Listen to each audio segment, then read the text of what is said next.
মেলা উপলক্ষে আমি কোথায় এসেছি, আজকে একটা খুব সুন্দর মেলা অনুষ্ঠানে, উদ্বোধনী অনুষ্ঠানে এসেছিলাম।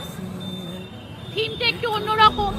যদি জানতে চাও তাহলে অবশ্যই টেস্ট অ্যান্ড ট্রাভেলটাকে ফলো করতে থাকো, বেল আইকনটাকে পুশ করে দাও, তাহলেই তোমরা জানতে পারবে যে কোথায় আমি এসেছি। খুব সুন্দর একটা মেলার ভিডিও আসতে চলেছে।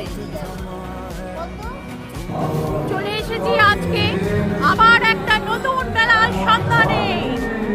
এটা একটা ঝলক জাস্ট দেখতে থাকো আমার চারপাশে কিরকম আলো। আমি কোথায় এসেছি সেটা জানতে টেস্ট অ্যান্ড ট্রাভেলে চোখ রাখবে, তাহলে কিন্তু তবেই জানতে পারবে কোথায় এসেছি, কি হচ্ছে এখানে, কি পাওয়া যায়। এটা কিন্তু আজকে একটা বিশেষ দিন, 12ই জানুয়ারি, আর মেলাটার কিন্তু থিমটা সম্পূর্ণ আলাদা। জানতে হলে অবশ্যই চেক রেখো